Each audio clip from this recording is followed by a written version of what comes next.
ನಮಸ್ಕಾರ. ರಿವ್ಯೂ ಚಾನಲ್ಗೆ ಸ್ವಾಗತ. ನಾನು ಸೌಖ್ಯ ಗಾಂವ್ಕರ್. ಬಹುದೊಡ್ಡ ಸುದ್ದಿ, ರಾಜ್ಯ ರಾಜಕಾರಣಕ್ಕೆ ಸಂಬಂಧಪಟ್ಟಂತಹ ಸ್ಫೋಟಕ ಸುದ್ದಿ ಈಗ ಬ್ಲಾಸ್ಟ್ ಆಗಿದೆ. ಅಧಿವೇಶನದ ಹೊತ್ತಲ್ಲಿ ಸರ್ಕಾರದ ಬುಡ ಶೇಕ್ ಮಾಡ್ತಿದೆ. ಇದೊಂದು ಭಯಂಕರ ಹಗರಣವ. ಹಾಗಾದ್ರೆ ಲಕ್ಷ್ಮೀ ಹೆಬ್ಬಾಳ್ಕರ್ ರಾಜೀನಾಮೆ ಫಿಕ್ಸ್. ಯಾರ್ಯಾರು ಇನ್ವಾಲ್ವ್ ಆಗಿದ್ದಾರೆ ಇದರಲ್ಲಿ? ಕೈ ಮಂತ್ರಿಗಳು, ಕೈ ನಾಯಕರು ಯಾರ್ಯಾರು ಇನ್ವಾಲ್ವ್ ಆಗಿದ್ದಾರೆ? ದುಡ್ಡು ಎಲ್ಲಿಗೆ ಹೋಗಿದೆ? ಬಿಜೆಪಿಗೆ ಸಿಕ್ಕಿರೋ ದಾಖಲೆ ಏನು? ಈಗ ಪ್ರಭಾವಿಗಳಿಗೆ ಕುತ್ತಿಗೆಗೆ ಬರ್ತಿರುವಂತಹ ಒಂದು ಡೆವಲಪ್ಮೆಂಟ್ ಇದು. ಮುಖ್ಯಮಂತ್ರಿಗಳೇ ಈಗ ಇಕ್ಕಟ್ಟಲ್ಲಿ ಸಿಕ್ಕಾಕೊಂಡಿದ್ದಾರೆ. ಮಂತ್ರಿ ಸದನಕ್ಕೆ ಬರದೆ ತಲೆಮರೆಸ್ಕೊಳ್ತಿದ್ದಾರೆ ಅಂತ ಬಿಜೆಪಿ ಈಗ ಬ್ರಹ್ಮಾಸ್ತ್ರವನ್ನೇ ಪ್ರಯೋಗ ಮಾಡ್ತಾ ಇದೆ. ಸೆಷನ್ ಹೊತ್ತಲ್ಲಿ ಕರೆಕ್ಟ್ ಆಗಿ ಇದು ಬಹುದೊಡ್ಡ ಸ್ವರೂಪ ಪಡ್ಕೊಳ್ತಿರೋದು. ನೋಡ್ತಾ ಹೋಗೋಣ ಏನು ಅಂತ. ಮಿಸ್ ಮಾಡಿದೆ ನಮ್ಮ ಚಾನಲ್ನ ಸಬ್ಸ್ಕ್ರೈಬ್ ಮಾಡಿ, ನಿಮ್ಮ ಅಭಿಪ್ರಾಯ ಕಮೆಂಟ್ ಮಾಡಿ ತಿಳಿಸಿ. ಎಸ್ ವೀಕ್ಷಕರೇ, ಮೊನ್ನೆ ಒಂದು ಸುದ್ದಿ ಮಾಡಿದ್ವಿ. ಅದೊಂದು ಸಚಿವರ ವಿರುದ್ಧ ಆಕ್ರೋಶಕ್ಕೆ ಕಾರಣ ಆಯಿತು. ಸಣ್ಣ ಪ್ರಮಾಣದಲ್ಲಿ ಏನೋ ತಪ್ಪು ಮಾಹಿತಿ, ಸುಳ್ಳು ಅನ್ನೋ ರೀತಿಯಲ್ಲಿ ಮುಗಿದೋಯ್ತು ಅಂದುಕೊಂಡ್ರೆ ಈಗ ಬೇರೆ ಲಿಂಕ್ ಓಪನ್ ಆಗ್ತಿದೆ. ಲಕ್ಷ್ಮೀ ಹೆಬ್ಬಾಳ್ಕರ್ ಅವರು ಸದನಕ್ಕೆ ಸುಳ್ಳು ಹೇಳಿದ್ರಾ ಅನ್ನೋದೊಂದು ಪ್ರಶ್ನೆ ಬಂತು. ಹೌದು, ಸುಳ್ಳು ಹೇಳಿದ್ದಾರೆ ಅಂತ ಬಿಜೆಪಿ ಸಿಕ್ಕಾಪಟ್ಟೆ ಹಿಗ್ಗಾಮುಗ್ಗ ತರಾಟೆಗೆ ತಗೊಳ್ತು. ಮಿನಿಸ್ಟರು ಸದನಕ್ಕೆ ತಪ್ಪು ಮಾಹಿತಿ ಕೊಡೋದು ಅಕ್ಷಮ್ಯ ಅಪರಾಧ, ಅವ್ರ ವಿರುದ್ಧ ಆಕ್ಷನ್ ಆಗಬೇಕು ಅಂತ. ಆದ್ರೆ ಅಷ್ಟಕ್ಕೆ ನಿಂತಿಲ್ಲ. ಇದು ಭಯಂಕರವಾದಂತಹ ಸೀಕ್ರೆಟ್ ಈಗ ಬ್ಲಾಸ್ಟ್ ಆಗಿದೆ. ಈ ವಿಚಾರ ಕೈಗೆತ್ಕೊಂಡ ಬಿಜೆಪಿಗೆ ಸಿಕ್ಕಿರೋದೇನು ಅದನ್ನು ನೋಡ್ತಾ ಹೋಗೋಣ. ಬನ್ನಿ. ಬಿಹಾರದ ಚುನಾವಣೆಗೆ ದುಡ್ಡು ಕಳಿಸ್ಕೊಟ್ರ. ಕರ್ನಾಟಕದಿಂದ 5,000 ಕೋಟಿ ದುಡ್ಡು ಹೋಯ್ತಾ ಬಿಹಾರದ ಚುನಾವಣೆಗೆ? ಅದು ಕೂಡ ಜನರಿಗೆ ಮಹಾಮೋಸ ಮಾಡಿ ಅಂತ ಈಗ ಸ್ಫೋಟಕ ವಿಚಾರವನ್ನು ಇಡ್ತಿದೆ ಬಿಜೆಪಿ. ನೋಡಿ, 1.24 ಕೋಟಿ ಮಹಿಳೆಯರಿಗೆ ಎಂಥ ಮೋಸ ಮಾಡಿದೆ ಸರ್ಕಾರ ಅಂತ ಬಿಜೆಪಿ ಈಗ ಇಟ್ಟಿದೆ ವಿಚಾರವನ್ನ. ಫೆಬ್ರವರಿ ಮಾರ್ಚ್ 2 ತಿಂಗಳಲ್ಲಿ ತಲಾ 2,000 ರೂಪಾಯಿ ಗೃಹಲಕ್ಷ್ಮಿ ಹಣನೇ ಬಂದಿಲ್ಲ ಅನ್ನೋ ವಿಷಯ ಬಂತು. ಯಾಕೆ ಬಂದಿಲ್ಲ ಅಂತ ಮೊನ್ನೆ ಕೇಳಿದ್ರು ಸದನದಲ್ಲಲ್ವಾ. ಎಲ್ಲ ಬಂದಿದೆ, ಆಗಸ್ಟ್ ಸೆಪ್ಟೆಂಬರ್ ತನಕನೂ ಕೊಟ್ಟಿದ್ದೀವಿ, ಅರ್ಥ ಮಾಡ್ಕೊಳ್ರಿ ಅಂತ ಲಕ್ಷ್ಮೀ ಹೆಬ್ಬಾಳ್ಕರ್ ಅವರು ಪ್ರತಿಪಕ್ಷಗಳನ್ನೇ ದಬಾಯಿಸೋಕೆ ಹೋದ್ರು. ಅದಕ್ಕೂ ಪ್ರತಿಪಕ್ಷಗಳು ಸಿಡದೆದ್ವು. ಎಲ್ಲಿ ಬಂದಿದೆ ತೋರಿಸಿ, ಎಲ್ಲ ಕಡೆಯಿಂದ ಇನ್ಫಾರ್ಮೇಶನ್ ತಗೊಂಡಿದ್ದೀವಿ, ಸೆಪ್ಟೆಂಬರ್ದು ಹಾಕಿದ್ದೀವಿ ಅಂತ ನಾವು ಕೇಳ್ತಿರೋದು ಫೆಬ್ರವರಿ ಮಾರ್ಚ್ದು. ಅದು ಯಾಕೆ ನುಣುಚ್ಕೊಳ್ತಿದ್ದೀರಿ? ಸ್ಪೀಕರ್ ಕ್ರಮ ಕೈಗೊಳ್ಳಲೇಬೇಕು, ಹಕ್ಕುಚ್ಯುತಿ, ಸದನಕ್ಕೆ ತಪ್ಪು ಮಾಹಿತಿ ಅಂತ ದೊಡ್ಡ ಗಲಾಟೆ ಆಯಿತು. ಮುಖ್ಯಮಂತ್ರಿಗಳು ಎದ್ದು ನಿಂತು ಸಮಜಾಯಿಷಿ ಕೊಡೋಕೆ ನಿಂತರು. ಆಮೇಲೆ ಹಾಕಿಲ್ಲ ಅಂದ್ರೆ ಹಾಕಿಸ್ತೀವಿ ಬಿಡಿ ಅಂದ್ರು. ಅಲ್ಲಿಗೆ ತಪ್ಪು ಒಪ್ಕೊಂಡ್ರು, ಹೌದು ಹಾಕಿಲ್ಲ ಅಂತ, ಹಾಕಿಸೋಣ ಬಿಡಿ ಅಂದ್ರು. ಆಮೇಲೆ ಸ್ಪೀಕರ್ ಭರವಸೆ ಕೊಟ್ಟ ಮೇಲೆ ಎಲ್ಲರೂ ಸ್ವಲ್ಪ ತಣ್ಣಗಾದ್ರು. ತಪ್ಪು ಮಾಹಿತಿ ಸದನಕ್ಕೆ ಕೊಡೋದು ಅಂದ್ರೆ ದೊಡ್ಡ ಅಕ್ಷಮ್ಯ ಅಪರಾಧ ಆಗತ್ತಿದು, ಕ್ರಮ ತಗೊಳ್ಬೇಕಾಗತ್ತೆ ಸಚಿವೆ ವಿರುದ್ಧ. ಇಡೀ ರಾಜ್ಯಕ್ಕೆ ಜನಪ್ರತಿನಿಧಿಗಳನ್ನ ಆಯ್ಕೆ ಮಾಡಿ ಕಳಿಸಿ ಅಲ್ಲಿ ಕೂರಿಸೋದು ಯಾಕೆ? ಕರೆಕ್ಟಾಗಿ ಎಲ್ಲ ನಡಿಬೇಕಲ್ಲಿ. ಸದನಕ್ಕೆ ತಪ್ಪು ಮಾಹಿತಿ ಕೊಡೋದು ಅಂದ್ರೆ ಬಹಳ ದೊಡ್ಡ ಅಪರಾಧ ಆಗತ್ತಲ್ವಾ. ಸೊ ಮಂಡೇ ಅವ್ರ ಹತ್ರ ಆನ್ಸರ್ ಮಾಡಿಸ್ತೀವಿ ಅಂತ ಸ್ಪೀಕರ್ ಹೇಳಿದ್ಮೇಲೆ ಇಂಥ ತಪ್ಪು ಮತ್ತಾಗೋದಕ್ಕೆ ಬಿಡಲ್ಲ ನಾನು, ಕ್ರಮ ಆಗತ್ತೆ. ಮತ್ತು ಮಂಡೇ ಇದ್ರ ಬಗ್ಗೆ ಕಂಪ್ಲೀಟ್ ಆಗಿ ಡೀಟೇಲ್ಸ್ ಅನ್ನ ಸಚಿವೆ ಲಕ್ಷ್ಮೀ ಹೆಬ್ಬಾಳ್ಕರ್ ಅವ್ರು ಕೊಡ್ತಾರೆ ಅಂತ ಹಂಗೂ ಹಿಂಗೂ ಸಮಾಧಾನ ಮಾಡಿದ್ರು ಸ್ಪೀಕರು. ಸಿದ್ದರಾಮಯ್ಯನವರೇ ಪ್ರಾಮಿಸ್ ಮಾಡಿದ್ರು. ಹಾಗಾಗಿ ಪ್ರತಿಪಕ್ಷಗಳು ಆ ವಿಚಾರನ ಸ್ವಲ್ಪ ಕಡಿಮೆ ಮಾಡಿದ್ರು. ಆಯ್ತು, ಸೋಮವಾರ ಮಾತಾಡೋಣ, ನೋಡೋಣ ಅಂತ. ಈಗ ಹೊರಗಡೆ ಬರ್ತಿರೋ ವಿಷಯ ನೋಡಿ. 10 ಜಿಲ್ಲೆಗಳಿಂದ ರಿಪೋರ್ಟ್ ತೆಗೆದಿದೆ ಬಿಜೆಪಿ. ಕೊಪ್ಪಳ, ಚಿತ್ರದುರ್ಗ, ದಾವಣಗೆರೆ, ಬಳ್ಳಾರಿ, ಎಲ್ಲಾ ಕಡೆ 10 ಹಲವು ಜಿಲ್ಲೆಗಳಿಂದ ಇಡೀ ರಾಜ್ಯವ್ಯಾಪಿ ಎಲ್ಲಾ ಕಡೆಯಿಂದ ಡೀಟೇಲ್ಸ್ ಅನ್ನ ತೆಗೆದಿದ್ದಾರೆ. 2025 ಫೆಬ್ರವರಿ ಮಾರ್ಚ್ ಅಲ್ಲಿ ಎಲ್ಲೂ ದುಡ್ಡು ಕೊಟ್ಟಿಲ್ಲ, ಎಲ್ಲೂ ಗೃಹಲಕ್ಷ್ಮಿ ಹಣ ಕೊಟ್ಟಿಲ್ಲ. ಸದನದ ಒಳಗಡೆ ಮಹಿಳಾ ಮತ್ತು ಮಕ್ಕಳ ಕಲ್ಯಾಣ ಇಲಾಖೆ ಸಚಿವರು ಸ್ಪಷ್ಟವಾಗಿ ಹಣ ಹಾಕಿದ್ದೀವಿ ಅಂತ ತಿಳಿಸ್ತಾರೆ, ಆದ್ರೆ ಕೊಟ್ಟಿಲ್ಲ. ಎಲ್ಲಿ ಹೋಯ್ತು ಈ ಹಣ? ಎಷ್ಟಾಗತ್ತೆ ಒಟ್ಟು ಆ ತಿಂಗಳದ್ದು 2 ತಿಂಗಳದ್ದು? 5,000 ಕೋಟಿ ರೂಪಾಯಿ ದುಡ್ಡು ಎಲ್ಲಿಗೆ ಹೋಯ್ತು ಅಂತಾನೆ ಲೆಕ್ಕ ಕೊಡ್ತಿಲ್ಲ ಸರ್ಕಾರ. ಆಮೇಲೆ ಹಾಕಿದ್ದಾರೆ, ಸೆಪ್ಟೆಂಬರ್ ತನಕದ ಹಣ ಹಾಕಿದ್ದೀವಿ, ಏಪ್ರಿಲ್, ಮೇ, ಜೂನ್, ಜುಲೈ ಅಂತ ಲೆಕ್ಕ ಕೊಡ್ತಿದ್ದಾರೆ. ಕೆಲವು ಬಂದಿದೆ, ಕೆಲವು ಒಟ್ಟೊಟ್ಟಿಗೆ ಹಾಕ್ತಾರೆ ಆಮೇಲೆ ಅಂತ. ಬಟ್ ಮಧ್ಯೆ 2 ತಿಂಗಳು ಸ್ಕಿಪ್ ಆಗೋಗಿದೆ. ಈಗ ಲೇಟೆಸ್ಟು ಅಕ್ಟೋಬರು, ನವೆಂಬರ್ದು ಬಂದಿಲ್ಲ ಅಂದ್ರೆ ಬರುತ್ತೆ ಅನ್ಬೋದು. ಅಕ್ಟೋಬರ್, ನವೆಂಬರ್ದು ಬಂದು ಮಧ್ಯದ ತಿಂಗಳದ್ದು ಸ್ಕಿಪ್ ಆಗಿದೆ, ಅದಿನ್ನೂ ಬರ್ತಾ ಇಲ್ಲ. ಎಲ್ಲಿ ಹೋಯ್ತು ಆ ದುಡ್ಡು ಅಂದ್ರೆ ಸರ್ಕಾರ ನುಣುಚಿಕೊಳ್ತಿದೆ. 5,000 ಕೋಟಿಗೆ ಲೆಕ್ಕವನ್ನೇ ಕೊಡ್ತಿಲ್ಲ ಸರ್ಕಾರ. ಇದು ಬಿಹಾರದ ಚುನಾವಣೆಗೆ ಹೋಗಿದೆ. ಹೌದಾ ಅಲ್ವಾ? ಒಪ್ಕೊಳ್ತೀರಾ ಇಲ್ವಾ ಅಂತ ಬಿಜೆಪಿ ಈಗ ಸೆಷನ್ ನಲ್ಲಿ ಮುಗಿ ಬಿದ್ದಿರೋದು. ಆನ್ಸರ್ ಮಾಡಬೇಕು, ಸದನ 1 ವಾರ ವಿಸ್ತರಿಸಬೇಕು. ಅನ್ನುವ ಆಕ್ರೋಶ ಸಿರ್ತದೆ. ಹೇಗೂ ಉತ್ತರ ಕರ್ನಾಟಕದ ಪ್ರಶ್ನೆಗಳಿಗೆ, ಅಲ್ಲಿನ ಸಮಸ್ಯೆಗಳ ಬಗ್ಗೆ ಏನು ಪ್ರಶ್ನೆ ಕೇಳಿದ್ರು ಉತ್ತರ ಕೊಡ್ತಿಲ್ಲ ಕಾಂಗ್ರೆಸ್ ಸರ್ಕಾರ. ಯಾಕಂದ್ರೆ ಏನೂ ಕೆಲಸವನ್ನ ಮಾಡಿಲ್ಲ ಅಂತ ಬಿಜೆಪಿ ಮುಗಿಬಿದ್ದಿದೆ. ಅದನ್ನೂ ಚರ್ಚೆ ಮಾಡೋಣ. ಮತ್ತು 5,000 ಕೋಟಿ ಪಂಗನಾಮ ಹಾಕಿದೆ. ಇದು ಅಂತಿಂಥ ಹಗರಣ ಅಲ್ಲ, ಎಲ್ಲ ಸಾಬೀತು ಮಾಡ್ತೀವಿ ನಾವು ಡಾಕ್ಯುಮೆಂಟ್ ಇಟ್ಟು. ಸೆಷನ್ ಕಂಪ್ಲೀಟ್ ಮಾಡೋಣ ಈಗ, ಅಂದ್ರೆ ಕಂಟಿನ್ಯೂ ಮಾಡೋಣ. ರಾಜೀನಾಮೆ ಕೊಡಲೇಬೇಕಾಗತ್ತೆ ಲಕ್ಷ್ಮೀ ಹೆಬ್ಬಾಳ್ಕರ್. ತಲೆದಂಡ ಮಾಡ್ತಿರೋ ಇಲ್ವೋ? 5,000 ಕೋಟಿ ಮೋಸ ಜನರಿಗೆ ಮಾಡಿದ್ದಾರೆ ಇವರು. ಸರ್ಕಾರ ಇದು ಗೊತ್ತಿದೆಯೇ ಇಲ್ವಾ ಸರ್ಕಾರಕ್ಕೆ? ಬರೀ ಲಕ್ಷ್ಮೀ ಹೆಬ್ಬಾಳ್ಕರ್ ಇದನ್ನು ಮಾಡಿದ್ರ? ಸರ್ಕಾರ ಎಲ್ಲರೂ ಸೇರ್ಕೊಂಡು ಮಾಡಿದ್ರ? ಯಾವ ಚುನಾವಣೆಗೆ ಹೋಯ್ತು ಈ ದುಡ್ಡು ಅಂತ ಮುಗಿ ಬೀಳ್ತಿರೋದು. ಸೊ ಇದು ಕರ್ನಾಟಕ ಪಾಲಿಟಿಕ್ಸ್ಗೆ ಸಂಬಂಧಪಟ್ಟಂತ ಅತಿ ದೊಡ್ಡ ಬೆಳವಣಿಗೆ. ಇದೇನಾದ್ರೂ ಸಾಬೀತು ಮಾಡುವಲ್ಲಿ ಬಿಜೆಪಿ ಯಶಸ್ವಿ ಆದ್ರೆ, ಸಾಬೀತು ಅಂದ್ರೆ ಈಗ ಇಡ್ತಿದ್ದಾರೆ ದಾಖಲೆ, ನಾವು ಕೊಟ್ಟಿದ್ದೀವಿ ಅಂತ ತಪ್ಪು ಮಾಹಿತಿ ಕೊಟ್ಟಿದ್ದಾರೆ ಅನ್ನೋದು ಪಕ್ಕ ಆಯ್ತು. ಯಾಕಂದ್ರೆ ಸಿದ್ದರಾಮಯ್ಯನವ್ರು ಏನಂದ್ರು, ಆಯ್ತು ಹಾಕಿಲ್ಲ ಅಂದ್ರೆ ಹಾಕ್ಸೋಣ ಅಂದ್ರು. ಸಿದ್ದರಾಮಯ್ಯನವ್ರು ಇಲ್ಲ ಅಂದ್ರೆ ಪ್ರತಿಪಕ್ಷಗಳನ್ನ ಹುರಿದು ಮುಕ್ಕ ಬಿಡ್ತಿದ್ರು. ಅವರೇ ಸಾಫ್ಟ್ ಆಗಿ ಆಯ್ತ್ರಿ ಬಂದಿಲ್ಲ ಅಂದ್ರೆ ಹಾಕ್ಸೋಣ ಅಂತಾರೆ. ನೋಡಿ ಇಲ್ಲಿ ಟ್ವಿಸ್ಟ್ ನೋಡಿ, ಮಧ್ಯದ್ದು ಬಂದಿಲ್ಲ, ಆಮೇಲಿಂದ ಕೆಲವು ಬಂದಿದೆ. ಮಧ್ಯದ್ದು ಹೆಂಗ್ ಬರಲ್ಲ? ಕ್ರಮವಾಗಿ ಬರ್ತಾ ಹೋಗ್ಬೇಕು ತಾನೆ. ಲಾಸ್ಟ್ ಮಂತ್ಸ್ ಈಗ ಲೇಟೆಸ್ಟ್ 1-2 ತಿಂಗಳದ್ದು ಬಂದಿಲ್ಲ ಅಂದ್ರೆ ಹಾಕ್ತಾರೆ ಅಂತ ಅನ್ಕೊಳ್ಬೋದು. ಮಧ್ಯದ್ದು ಬಂದಿಲ್ಲ, ಫೆಬ್ರವರಿ ಮಾರ್ಚ್ದು ಬಂದಿಲ್ಲ ಅಂದ್ರೆ ಆಮೇಲಿಂದೆಲ್ಲ ಬಂದಿದೆ ಅಂದ್ರೆ ಅದೆರಡು ತಿಂಗಳು ಸ್ಕಿಪ್ ಮಾಡಿ ಜನಕ್ಕೆ ಪಂಗನಾಮ ಹಾಕಿ 5,000 ಕೋಟಿ ನುಂಗಿದ್ದಾರೆ ಅನ್ನೋದು ಈಗ ಮಹೇಶ್ ತೆಂಗಿನಕಾಯಿ ಅವ್ರು ಎತ್ತಿದ್ರು. ಬಿಜೆಪಿ ಜೋರಾಗಿ ಎತ್ಕೊಂಡಿದೆ.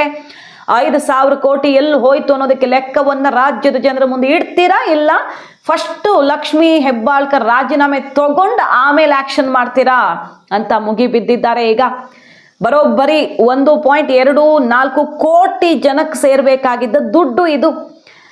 ಕಳೆದ ವಾರ ವಿಷಯ ಪ್ರಸ್ತಾಪ ಆಯಿತು, ಪರಿಶೀಲನೆ ಮಾಡಿ ಹಣ ತಲುಪಿಸ್ತೀವಿ ಅಂತ ಮುಖ್ಯಮಂತ್ರಿಗಳು ಸುಮ್ಮನಿರಿಸಿದ್ರು.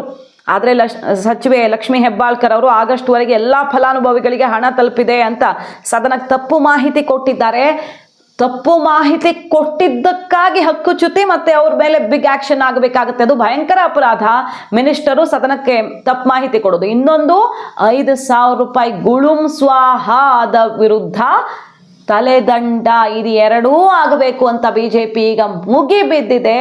ಕರ್ನಾಟಕ ರಾಜಕಾರಣದಲ್ಲಿ ಕುರ್ಚಿ ಫೈಟ್ ನಡೀತಿರೋ ಹೊತ್ತಲ್ಲಿ ಕಾಂಗ್ರೆಸ್ ಸರ್ಕಾರಕ್ಕೆ ನುಂಗಲಾರದಂಥ ಒಂದು ಬೆಳವಣಿಗೆ ದಿಢೀರ್ ಅಂತ ಈ ವಿಷಯ ಈಗ ಬೆಳಕಿಗೆ ಬಂದಿರೋದು. ಯಾಕಂದ್ರೆ ಜನಕ್ಕೆ ಯಾವ ತಿಂಗಳದ್ದು ಹಾಕಿದ್ದಾರೆ, ಏನು ಬಿಟ್ಟಿದ್ದಾರೆ ಗೊತ್ತಾಗಲ್ಲ. ತಿಂಗಳು ಬರ್ತಿದ್ರೆ ಅದು ಗೊತ್ತಾಗುತ್ತೆ. 3 ತಿಂಗಳಿಗೆ 6 ತಿಂಗಳಿಗೆ ಮನಸ್ಸಿಗೆ ಬಂದಾಗ ಹಾಕತ್ತೆ ಸರ್ಕಾರ. ಅದನ್ನು ಅವರೇ ಹೇಳಿದ್ದಾರೆ. ನಾವೇನು ತಿಂಗಳು ಹಾಕ್ತೀವಿ ಅಂತ ಹೇಳಿದ್ವು ಅಗ್ರಲಕ್ಷ್ಮಿನ ಅಂತ ಅವರೇ ಹೇಳಿದ್ರು ಅಲ್ವಾ. ಸೊ ಮನಸ್ಸಿಗೆ ಬಂದಾಗ 2 ತಿಂಗಳದ್ದು 3 ತಿಂಗಳದ್ದು ಸೇರ್ಸಿ ಹಾಕ್ತಾರೆ. ಯಾವ ತಿಂಗಳದ್ದು ಬಂತೋ ಒಟ್ಟಿನಲ್ಲಿ ಬಂತು, ಮುಂದೆ ಬರುತ್ತೆ ಅಂದ್ಕೊಂಡು ಜನ ಬಂದಷ್ಟು ತಗೊಂಡು ಸುಮ್ಮನಿರ್ತಾರೆ ಅಲ್ವಾ. ಮೈಕ್ ಹಿಡಿದ್ರೆ ಹೌದು ಬಂದಿಲ್ಲ ಸರ್ ಅಂತ ಬೈಕೋತಾರೆ. ಆದರೆ ಇಲ್ಲಿ ಯಾವ ಥರ ಗೋಲ್ಮಾಲ್ ಆಗಿದೆ ಅಂದರೆ ಬಿಹಾರಕ್ಕೆ 5,000 ಕೋಟಿ ಹೋಗಿದೆ ಅಂತ ಬಿಜೆಪಿ ಹೇಳ್ತಿರೋದು. ಅದರ ಸಂಪೂರ್ಣ ಲೆಕ್ಕ ಇಡೀ ಲಕ್ಷ್ಮಿ ತಲೆದಂಡ ಮಾಡಿ ಅಂತ ಈಗ ಜೋರು ಗಲಾಟೆ ಆಗ್ತಿದೆ. ಇವತ್ತು ಸದನದಲ್ಲಿ ತೆಗಿತಿದ್ದಾರೆ. ಆದರೆ ಇಲ್ಲಿ ಶಾಮನೂರು ಶಿವಶಂಕರಪ್ಪ ಅವರ ಅಂತ್ಯಕ್ರಿಯೆ ಅಂದ್ಕೊಂಡು ಸದನ ಮುಂದೂಡಿಕೆ ಆಯ್ತಲ್ವಾ. ಸೋಮವಾರ ಅಂತ ಹೇಳಿದ್ರು, ಮುಂದೂಡಿಕೆ ಆಯಿತು. ಈಗ ಒಂದಿನ ಸಿಕ್ಕಿಬಿಡ್ತು ಅವಕಾಶ ತಪ್ಪಿಸ್ಕೊಳ್ಳೋಕ್ಕೆ. ಸದನಕ್ಕೆ ತಲೆ ಹಾಕ್ತಿಲ್ಲ ಲಕ್ಷ್ಮೀ ಹೆಬ್ಬಾಳ್ಕರ್ ಅವರು, ತಪ್ಪಿಸ್ಕೊಂಡು ಓಡಾಡ್ತಿದ್ದಾರೆ ಅಂತ ಬಿಜೆಪಿ ಮುಗಿ ಬೀಳ್ತಿದೆ. ಇನ್ನು 2 ದಿನ ದೂಡ್ಬಿಟ್ರೆ ಬುಧವಾರ, ಗುರುವಾರ, ಶುಕ್ರವಾರ ಮುಗಿದು ಬಿಟ್ರೆ ಸೆಷನ್ ಮುಗಿದೋಗುತ್ತೆ.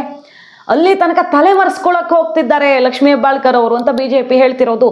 ಸೆಷನ್ನಲ್ಲಿ ಹಾಜರಾಗಿ ಉತ್ತರ ಕೊಡ್ತಿರೋ ಇಲ್ವೋ? ಎಷ್ಟು ದಿನ ತಲೆ ಮರೆಸ್ಕೊಂಡು ಓಡಾಡಕ್ಕಾಗತ್ತೆ? ನೀವು ತಪ್ಪಿಸ್ಕೊಂಡು ಹೋಗಕ್ಕಾಗತ್ತಾ ಇಷ್ಟು ದೊಡ್ಡ ಇಶ್ಯೂ ಇಂದ ಅಂತ ಬಿಜೆಪಿ ಪ್ರಶ್ನೆ ಮಾಡ್ತಿರೋದು. ಹಾಗಾಗಿ 2 ದಿನಕ್ಕೆ ಮುಗಿಸೋ ಹಾಗಿಲ್ಲ, ನೀವು 1 ವಾರ ವಿಸ್ತರಿಸಲೇಬೇಕು.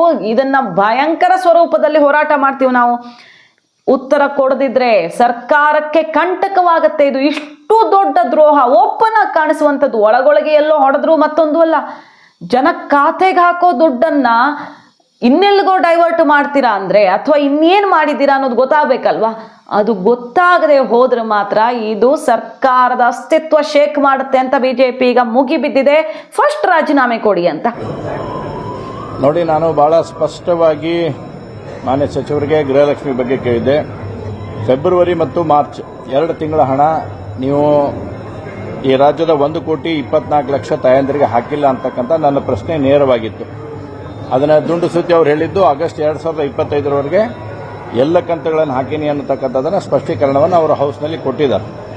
ಇವನ್ ಸಭಾಧ್ಯಕ್ಷರು ಕೂಡ ಕೇಳಿದ್ರು ಅವ್ರಿಗೆ ಸ್ಪಷ್ಟವಾಗಿ.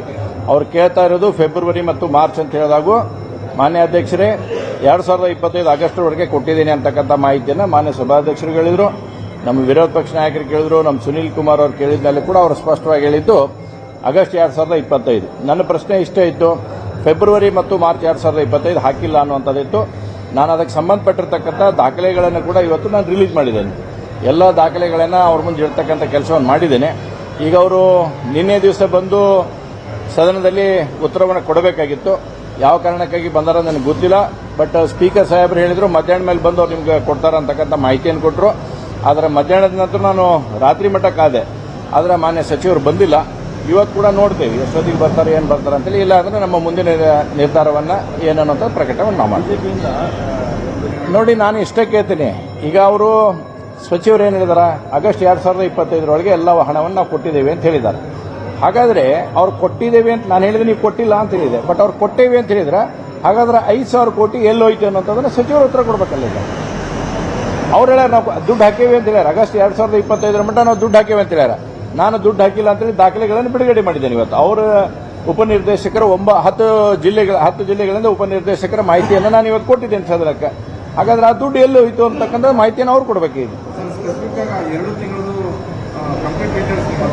101% ಐತಿ ವಿತ್ ಡಾಕ್ಯುಮೆಂಟೇಶನ್ ನಿಮ್ಮ ಮುಂದೆ ಕೊಡ್ತೇನೆ ಬೇಕಾದ್ರೆ.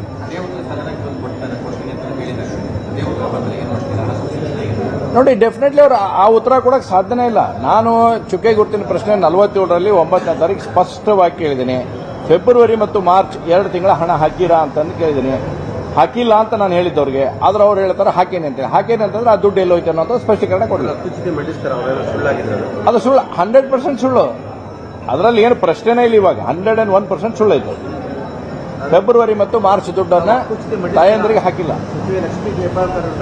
ಸದನಕ್ಕೆ ತಪ್ಪು ಮಾಹಿತಿ ಕೊಟ್ಟು ಸುಳ್ಳು ಮಾಹಿತಿ ನಿಮ್ಮನ್ನು ದಾರಿ ತಪ್ಪಿಸಲಿಕ್ಕೆ ಅಪ್ಪುಚಿಕೆ ಮಂಡಿಸ್ತೀರಾ ಅಥವಾ ಅಂಡರ್ಸ್ಟ್ಯಾಂಡಿಂಗ್ ಮಾಡಿಕೊಂಡು ಪಾಲಿಟಿಕ್ಸ್? ಯಾವುದೇ ರೀತಿಯಾದಂಥ ಅಂಡರ್ಸ್ಟ್ಯಾಂಡಿಂಗ್ ಇಲ್ಲ. ನಿನ್ನೆ ನಮ್ಮ ನಾಯಕರಾಗಿರ್ತಕ್ಕಂಥ ಆರ್ ಅಶೋಕ್ ಅವರಿಗೆ ಅವ್ರು ಕೇಳಿ ಸಭಾಪತಿಗಳು ಕೇಳಿದ್ರು, ನೀವು ಶಾಸಕರನ್ನು ಮತ್ತು ಸಚಿವರನ್ನು ಕೂಡಿಸಿ ಮಾತಾಡ್ತೀವಿ, ಕರೆಸ್ರಿ ಅಂತ ಹೇಳಿದ್ರು. ಫೆಬ್ರವರಿ ಮಾರ್ಚ್ನಲ್ಲಿ ಕೊಟ್ಟಿಲ್ಲ ಅಂತ ಹೇಳ್ತಾರೆ. ಕೊಡದೆ ಹೋದರೆ ಕೂಡಲೇ ಕೊಡಿಸೋಣ. ಒಂದು ವೇಳೆ ಕೊಡದೆ ಹೋದರೆ ಕೂಡಲೇ ಕೊಡಿಸೋಣ. ಅವ್ರು ಹೇಳಿರ್ತಕ್ಕಂಥದ್ದು ಮಾರ್ಚ್ ಏಪ್ರಿಲ್ನಲ್ಲಿ ಅವ್ರ ಗಮನಕ್ಕೆ ತಂದಿರ್ತಾರೆ. ನನ್ನ ಪ್ರಕಾರ ಆಗಸ್ಟ್ವರೆಗೆ ರಿಲೀಸ್ ಮಾಡಿದ್ದೀವಿ ನಾವು ದುಡ್ಡನ್ನು. ಆಗಸ್ಟ್ವರೆಗೂ ಕೂಡ ರಿಲೀಸ್ ಮಾಡಿದ್ದೀವಿ. ಯಾವಾಗಲೂ 2 ತಿಂಗಳು ವ್ಯತ್ಯಾಸ ಇರ್ತದೆ. ಆದರೆ ಆಗಸ್ಟ್ನಲ್ಲಿ ರಿಲೀಸ್ ಮಾಡಿದ್ದೀವಿ. ನಾವು ಸೆಪ್ಟೆಂಬರು ಅಕ್ಟೋಬರು ಅದು ಕೂಡ ಕೊಡ್ತಕ್ಕಂಥ ಕೆಲಸವನ್ನು ಮಾಡ್ತೀವಿ. ಸೊ ಇದು ನೀವು ಬಂದಿಲ್ಲ ಅಂತ ಹೇಳಿದ್ರೆ ಕೂಡಲೇ ಕೊಡಿಸ್ತಕ್ಕಂಥ ಕೆಲಸ ಮಾಡೋಣ.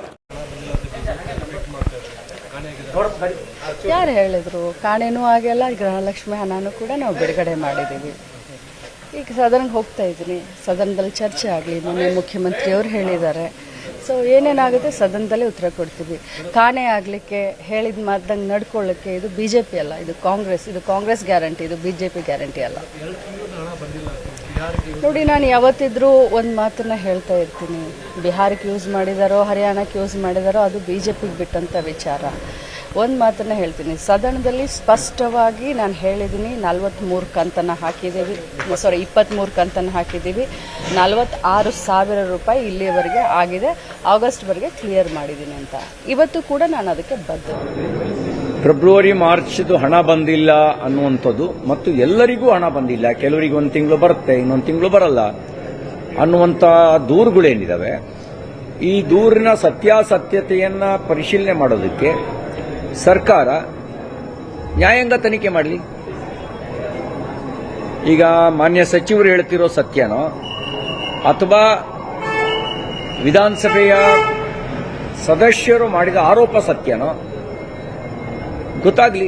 ಸತ್ಯಾಸತ್ಯತೆಯ ಪರಿಶೀಲನೆ ಆಗಲಿ. ಆ ಪರಿಶೀಲನೆಗೆ ನ್ಯಾಯಾಂಗ ತನಿಖೆ ಮಾಡಲಿ. ನ್ಯಾಯಾಂಗ ತನಿಖೆ ಮಾಡಿದ ಸತ್ಯ ಗೊತ್ತಾಗುತ್ತಲ್ಲ. ಬಿಜೆಪಿ ಅಹೋರಾತ್ರಿ ಧರಣಿಗೂ ಕೂಡ ಪ್ಲಾನ್ ಮಾಡ್ತಿದೆ. ಸಚಿವೆ ಉತ್ತರ ಕೊಡ್ತಾರಾ? ಸಿದ್ದರಾಮಯ್ಯನವರೇ ಕೊಡ್ಲಿ. ಬೇಕಾದ್ರೆ ಸಿದ್ದರಾಮಯ್ಯನವರಾದ್ರೂ ಕೊಡ್ಲಿ, ಸಚಿವೆ ಆದ್ರೂ ಕೊಡ್ಲಿ, ಸದನಕ್ಕೆ ಕರೆಕ್ಟ್ ಆಗಿರೋ ಉತ್ತರ ಬೇಕು. ಆ ಹಣ ಬಿಹಾರದ ಚುನಾವಣೆ ಖರ್ಚಾದ ಮೇಲೆ ಎಲ್ಲಿಂದ ತರ್ತೀರಾ ಅದನ್ನ ಪಾಪ ನೀವು ಅಂತ ಬಿಜೆಪಿ ಅವ್ರು ಹೇಳ್ತಿರೋದು. ಈ ಬಗ್ಗೆ ಬಿಜೆಪಿ ಅಧಿಕೃತವಾಗಿ ಟ್ವೀಟ್ ಮಾಡಿದೆ. ಗೃಹಲಕ್ಷ್ಮಿ ಹಣದ ಬಗ್ಗೆ ಖಜಾನೆ ಖಾಲಿ ಆಗಿದೆ ಅಥವಾ ಗೃಹಲಕ್ಷ್ಮಿ ಗ್ಯಾರಂಟಿಗೆ ಮೀಸಲಿಟ್ಟಿದ್ದ ಹಣ ಬಿಹಾರದ ಎಲೆಕ್ಷನ್ಗೆ ಹೋಗಿದೆ, ಎರಡರೊಳಗೊಂದಾಗಿದೆ. ಖಜಾನೆ ಖಾಲಿ ಆಗೋ ವಿಚಾರ ಇದ್ದಿದ್ದೆ ಅಲ್ವಾ, ಅದು ಗ್ಯಾರಂಟಿ ಹೊರೆಯಾಗಿದೆ, ಮತ್ತೊಂದು ಮಗದೊಂದು ಅದು ಬಿಟ್ಟು ಹಾಕ್ತಿರ್ತಾರೆ. ಬಟ್ 2 ತಿಂಗಳದ ಮಧ್ಯೆ ಸ್ಕಿಪ್ ಆಗಿದೆ ಅಂದ್ರೆ ಇದು ಎಲ್ಲಿಗೋ ಹೋಗಿದೆ ಅಂತ ಬಿಜೆಪಿಗರು ಈಗ ಸರ್ಕಾರದ ವಿರುದ್ಧ ದೊಡ್ಡದೊಂದು ಅಸ್ತ್ರ ಸಿಕ್ಕಂತಾಗಿದೆ. ಇಷ್ಟು ದಿನ ಸುಮಾರು ಅಸ್ತ್ರಗಳು ಸಿಕ್ಕಿದ್ವು, ಆದರೆ ಡೈರೆಕ್ಟ್ ಆಗಿ ಈ ರೀತಿ ಅಸ್ತ್ರ ಸಿಕ್ಕಿರಲಿಲ್ಲ ಇದುವರೆಗೂ. ಈಗ ವಾಲ್ಮೀಕಿ ಹಗರಣ, ಅಧಿಕಾರಿ ಆತ್ಮಹತ್ಯೆ ಆಯಿತು, ಹಣ ಎಲ್ಲಿಗೂ ಹೋಯ್ತು, ಅಧಿಕಾರಿಗಳ ತಲೆ ಮೇಲೆ ಹಾಕಿದ್ರು. ಕಡೆಗೆ SIT ಒಂಥರ ಹೇಳ್ತು, ಇಡಿ ಕಂಪ್ಲೀಟ್ ಆಗಿ ನಾಗೇಂದ್ರ ಅವ್ರಿಗೆ ಲಿಂಕ್ ಕೊಡ್ತಿದೆ. ಆ ಕೇಸ್ ಇನ್ನು ನಡೀತಿದೆ ಹೈಕೋರ್ಟ್ ತನಕ, ಮತ್ತೆ ಜೀವಂತವಾಗೇ ಇದೆ ಅದು.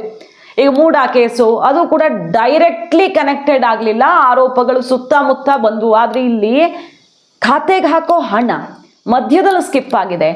ಸಚಿವೆ ಉತ್ತರ ಕೊಡೋದಿಕ್ಕಾಗದೆ ಸುಳ್ಳು ಮಾಹಿತಿ ಕೊಟ್ಟಿದ್ದಾರೆ. ಸಿದ್ದರಾಮಯ್ಯನವರು ಹೌದು ಬಂದಿಲ್ಲ ಅಂದ್ರೆ ಹಾಕ್ತೀವಿ ಅಂತ ಸದನದಲ್ಲಿ ಒಪ್ಪಿಕೊಂಡಿದ್ದಾರೆ. ಆದರೆ ಈಗಲೂ ಆನ್ಸರ್ ಮಾಡೋದಕ್ಕೆ ತಡಬಾರ ಅಷ್ಟಿದೆ. ಇದೆಲ್ಲ ಈಗ ಬಿಜೆಪಿ ಹೇಳ್ತಿರೋದು ಈ ದುಡ್ಡು ಬಿಹಾರಕ್ಕೆ ಹೋಗಿ ಖರ್ಚಾಗಿದೆ. 5,000 ಕೋಟಿ ಜನರ ದುಡ್ಡನ್ನ ನುಂಗಿ ನೀರು ಕುಡ್ದಿದೆ ಕಾಂಗ್ರೆಸ್ ಅಂತ ಬಿಜೆಪಿ ಹೇಳ್ತಿರೋದು. ಸ್ಪೀಕರ್ ಸಾಹೇಬ್ರು ಈಗ 1 ವಾರ ವಿಸ್ತರಿಸಲೇಬೇಕು, ಇದನ್ನ ಸುಮ್ಮನೆ ಬಿಡುವಂತ ವಿಷಯ ಅಲ್ಲ ಇದು ಅಂತ ಆಕ್ರೋಶವೇ ಸಿಡ್ದಿದೆ. 5,000 ಕೋಟಿ ಹಣ ಇಲ್ಲದಂತಾಗತ್ತೆ ಅಂದ್ರೆ ಇದ್ರ ಬಗ್ಗೆ ಇಡೀ ರಾಜ್ಯ ತಿಳ್ಕೊಳ್ಳೇಬೇಕು ಅಂತ ಪಟ್ಟು ಹಿಡಿದಿದೆ. ನೋಡ್ಬೇಕು ಮುಖ್ಯಮಂತ್ರಿಗಳು ಯಾವ ರೀತಿ ಉತ್ತರ ತಗೊಂಡು ಬರ್ತಾರೆ, ಇದಕ್ಕೆ ಸಚಿವೆ ಹಾಜರಾಗ್ತಾರಾ ಇಲ್ವಾ ಅನ್ನೋದನ್ನ. ಮಾಹಿತಿ ಇಷ್ಟ ಆಗಿದ್ರೆ ಮಿಸ್ ಮಾಡದೆ ನಮ್ಮ ಚಾನಲ್ನ ಸಬ್ಸ್ಕ್ರೈಬ್ ಮಾಡಿ, ನಿಮ್ಮ ಅಭಿಪ್ರಾಯ ಕಮೆಂಟ್ ಮಾಡಿ ತಿಳಿಸಿ. Thank you.